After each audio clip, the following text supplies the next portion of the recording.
Shalom. Pada kesempatan kali ini saya ingin berbicara mengenai karakter Kristus.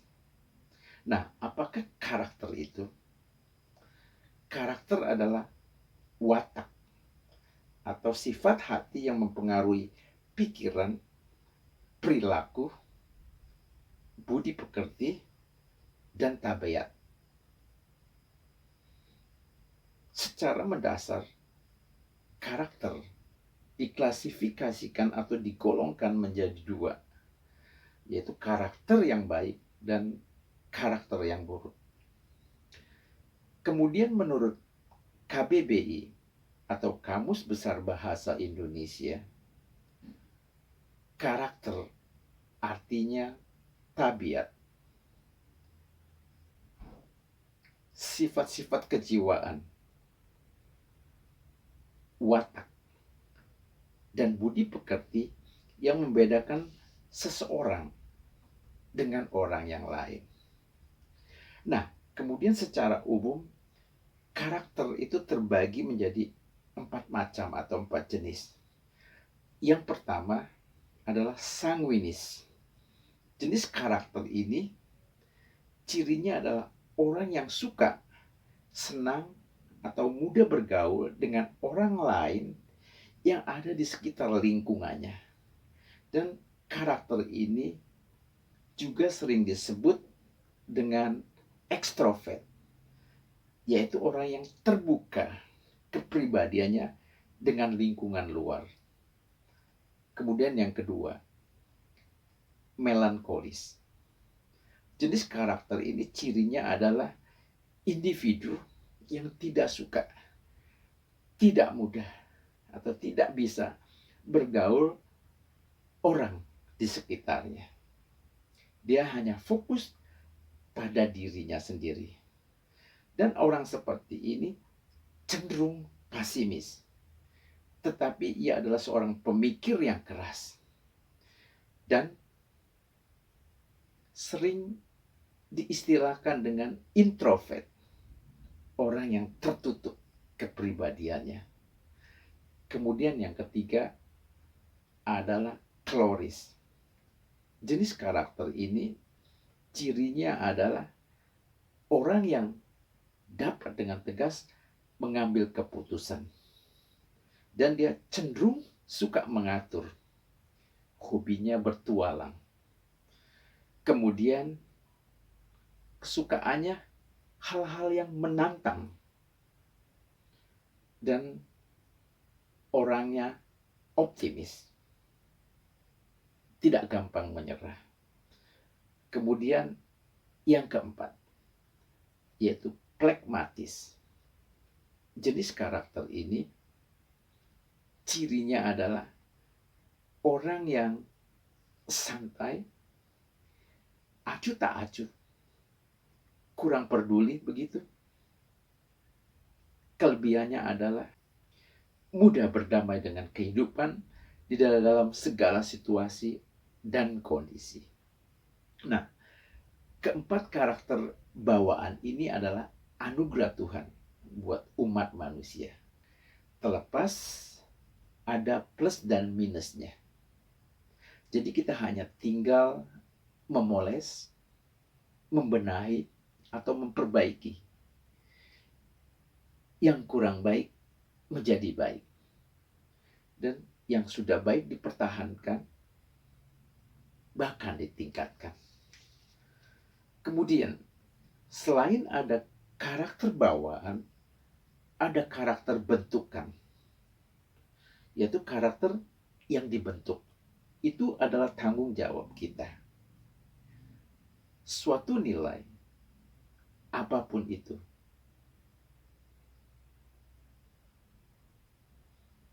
baik yang buruk maupun yang baik, jika kita praktekkan terus-menerus, akan membentuk kebiasaan. Dan kebiasaan yang dilakukan berulang-ulang akan membentuk karakter di dalam diri kita. Pilihan ada pada kita. Karakter seperti apa yang kita inginkan.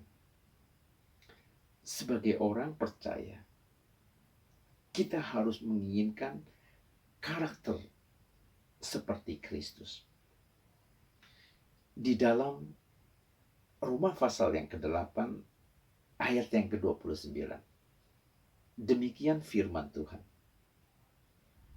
Sebab semua orang yang dipilihnya dari semula, mereka juga ditentukan dari semula untuk menjadi serupa dengan gambaran anaknya, supaya ia, anaknya itu, menjadi yang sulung di antara banyak saudara. Nah, dalam ayat ini dikatakan bahwa kita orang percaya yang adalah umat pilihannya itu ditentukan untuk menjadi serupa dengan gambaran anak Allah, yaitu Yesus Kristus, sebagai yang sulung dari manusia yang sempurna yang ditentukan oleh Allah Bapa. Di dalam 1 Korintus pasal yang ke-15 ayat yang ke-45 tertulis, manusia pertama, Adam, menjadi makhluk yang hidup. Tetapi Adam yang akhir menjadi roh yang menghidupkan. Kemudian ayat yang ke-47. Manusia pertama berasal dari debu tanah dan bersifat jasmani. Manusia kedua berasal dari surga, yaitu Yesus Kristus. Nah, seluruh kehidupan Tuhan Yesus itu adalah manifestasi dari seluruh kebenaran firman Allah yang terdapat di dalam Alkitab. Dan seluruh nilai-nilai firman Allah tersebut yang menjadi praktek atau menjadi gaya hidup Tuhan Yesus membentuk satu karakter di dalam diri Tuhan Yesus yang saya namakan karakter Kristus. Itulah sebabnya Tuhan Yesus adalah teladan kesempurnaan karakter bagi kita umatnya, di mana kita diproyeksikan untuk menjadi serupa dengan Dia dalam dua hal. Yang pertama, dalam hal pola pikir. Di dalam Filipi pasal yang kedua, ayat yang ke-5. Demikian bunyinya. Hendaklah kamu dalam hidupmu bersama menaruh pikiran dan perasaan yang terdapat juga di dalam Kristus Yesus. Jadi, memiliki pikiran Kristus atau pikiran firman. Yang kedua, menjadi serupa dalam hal karakter atau gaya hidup. Terdapat di dalam 1 Yohanes pasal yang kedua, ayat yang ke-6. Demikian bunyinya. Barang siapa mengatakan ia ada di dalam Dia, yaitu Yesus Kristus, ia wajib hidup sama seperti Kristus telah hidup. Artinya, kita harus hidup sama seperti Kristus telah hidup. Nah, ada kaitan yang erat antara pola pikir dan karakter. Di dalam Amsal pasal yang ke-23 ayat yang ke-7. Demikian bunyi firman Tuhan. Sebab sebagaimana orang mengadakan perhitungan di dalam dirinya, demikianlah ia. Nah, ada terjemahan yang saya sangat suka, yaitu terjemahan MILT, Modified Indonesian Literal Translation, yang bunyinya sebagai berikut. Sebab sebagaimana ia berpikir di dalam jiwanya atau di dalam hatinya, demikianlah ia. Jadi, kita adalah apa yang kita pikirkan. Dan apa yang kita pikirkan, itulah yang akan kita lakukan. Contoh, seorang pencuri atau pezina, itu tidak ujuk-ujuk ia melakukan pencurian atau perzinahan. Sebelum melakukan hal itu, di benaknya atau di dalam pikirannya telah terbersit atau telah ada keinginan untuk melakukan pencurian atau perzinahan tersebut. Nah, pada saat kesempatannya tiba, kemudian situasi dan kondisinya memungkinkan, maka terjadilah perbuatan yang tak terpuji tersebut. Oleh sebab itu, jika kita ingin memiliki karakter seperti Kristus, maka tidak ada jalan lain.